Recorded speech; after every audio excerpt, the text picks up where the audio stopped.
Assalamualaikum warahmatullahi wabarakatuh.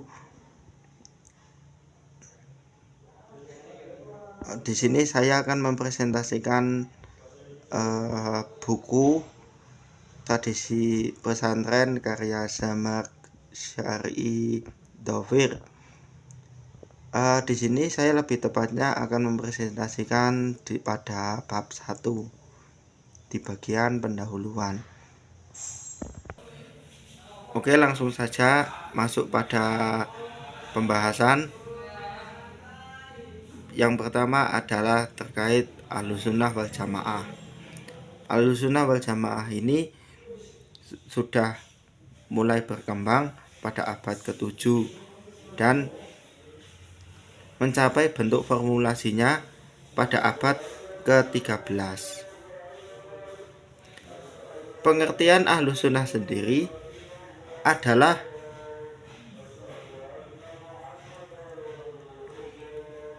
paham yang mengikuti pikiran-pikiran ulama ahli fikih, hadis, tafsir, tauhid, dan tasawuf dengan memilih salah satu dari imam 4 pendiri mazhab yang dianggap pendapatnya paling baik, di mana 4 mazhab tersebut adalah Imam Hanafi, Imam Maliki, Imam Syafi'i, dan Imam Hambali. Kemudian awal mula Ahlussunnah ini lahir pada masa tabi'in dan bersamaan dengan meluasnya kekuasaan politik serta kemajuan ilmu pengetahuan Imperium Umayyah dan Abbasiyah. Kemudian dengan didikan generasi tabi'in muncul 4 pemikir pada abad 8 dan 9 yang kemudian diakui keagungannya sebagai pendiri mazhab.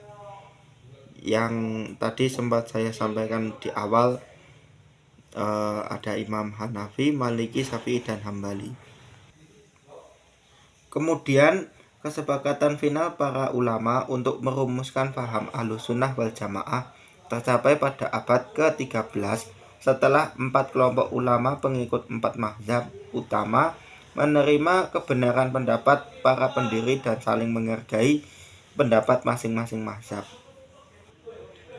Kemudian dalam sejarahnya setelah kesepakatan ini muncul pembagian pengikut masing-masing mazhab di sejumlah lokasi negeri muslim, seperti kaum muslimin Afrika Utara yang pada umumnya mengikuti ajaran Imam Maliki dan kaum muslimin Saudi Arabia mengikuti ajaran Imam Hambali. Saat memasuki milenium ketiga, yaitu sejak tahun 2000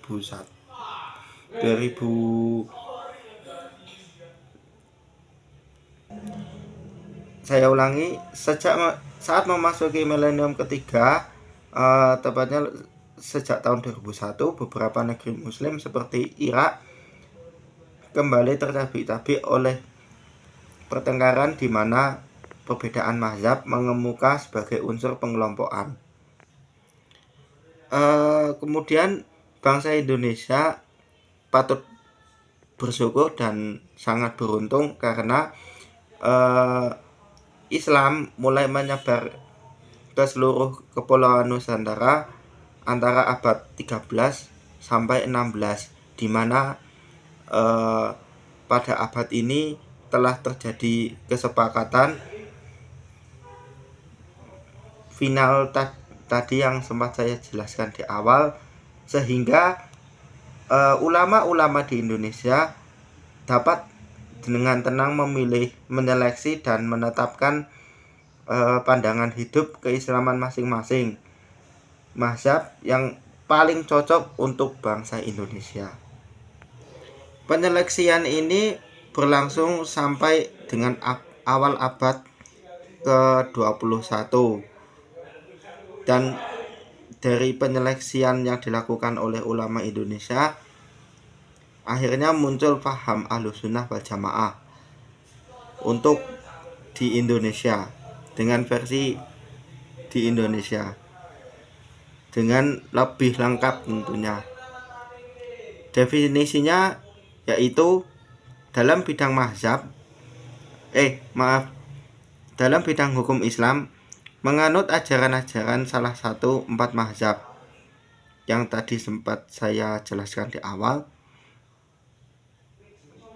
Sebenarnya dalam kaidah hukum Islam, pengikut mazhab Hanafi, Maliki, Hanbali, dan bahkan aliran Syiah bertumbuh juga pada kitab Ar-Risalah Imam Syafi'i.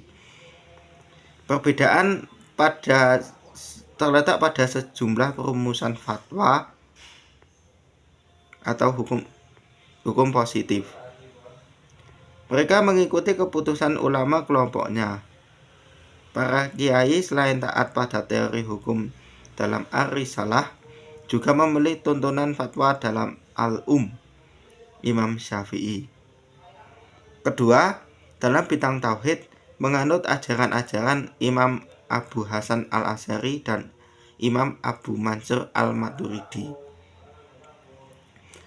Yang ketiga, dalam bidang tasawuf menganut dasar-dasar ajaran Imam Abu Qasim Al-Junaid.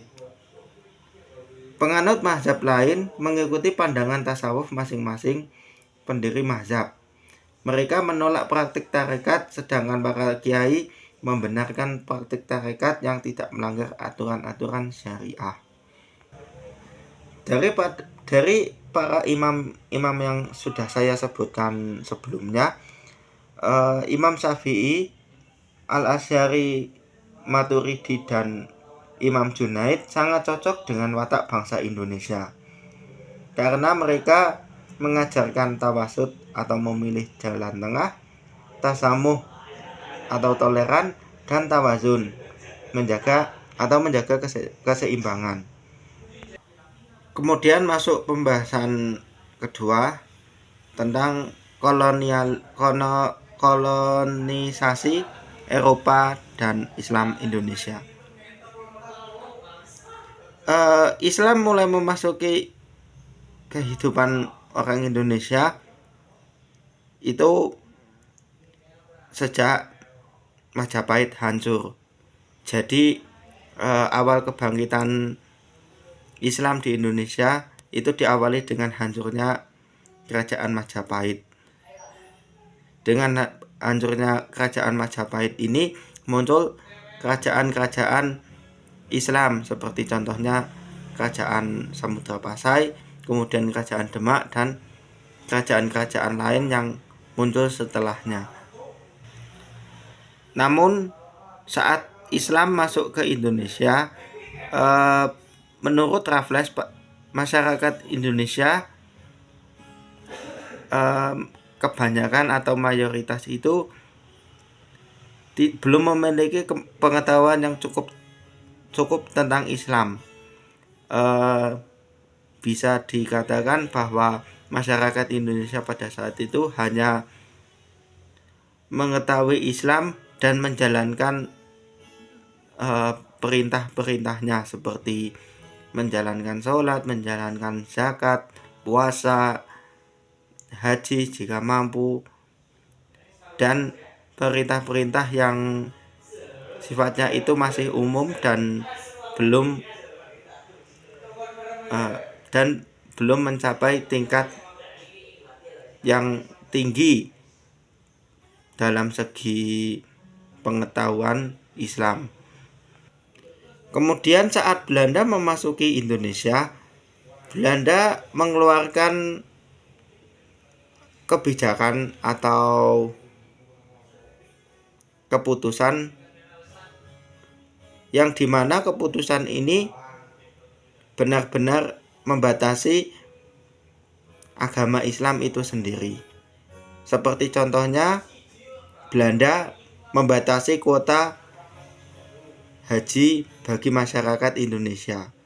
Kemudian ada lagi kebijakan Belanda seperti mengasingkan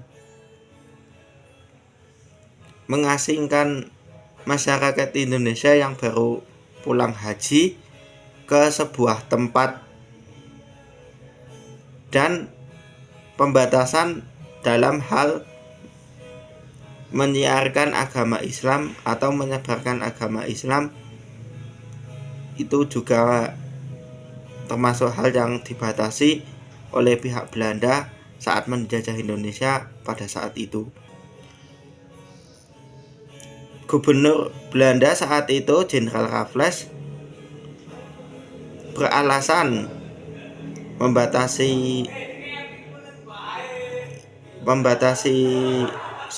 Islam pada saat itu adalah untuk menjaga keamanan. Namun para sarjana di Indonesia menolak alasan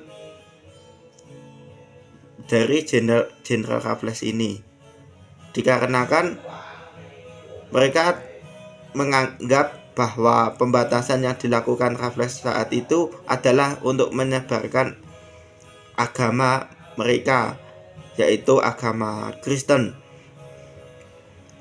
Dan ini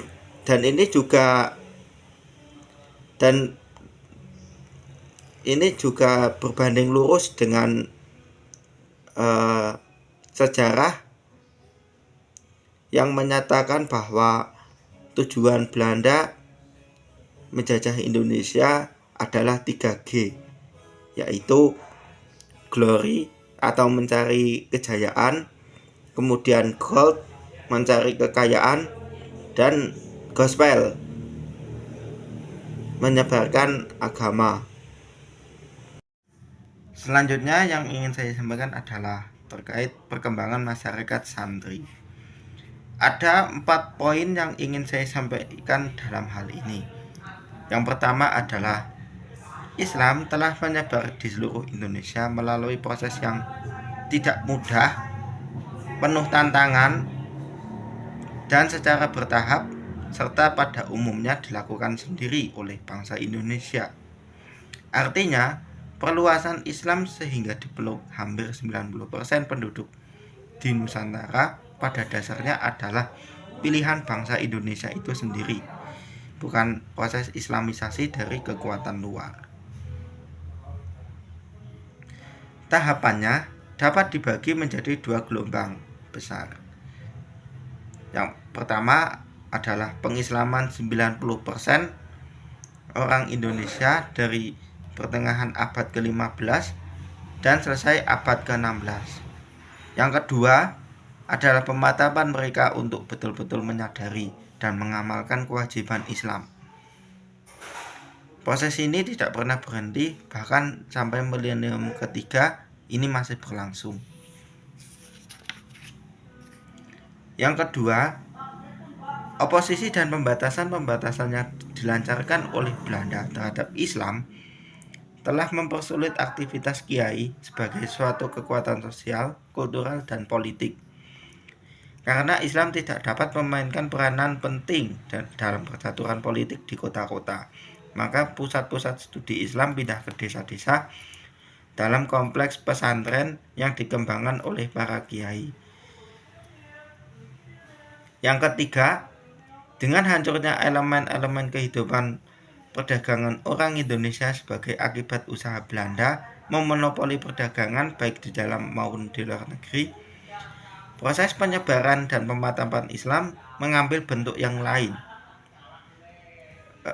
Faktor perdagangan sudah tidak lagi memerankan peranan penting dan diganti dengan atau diambil alih dengan pengajar profesional yang kebanyakan merangkap sebagai petani atau tenaga pendidikan.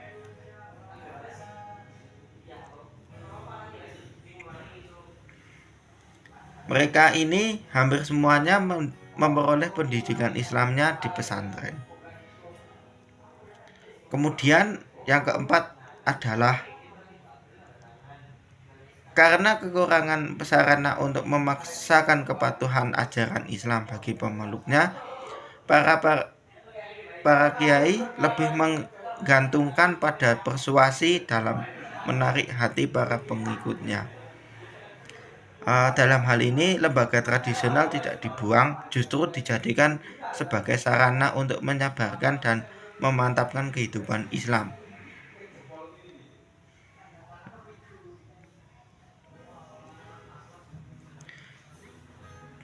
kecenderungan anggota masyarakat mempercayai orang-orang yang memiliki kekuatan gaib diberi jalan keluar dalam praktek-praktek dan kepercayaan tarekat kepada wali-wali. Demikian presentasi yang dapat saya sampaikan, kurang lebihnya mohon maaf. Saya Hairi. Wassalamualaikum warahmatullahi wabarakatuh.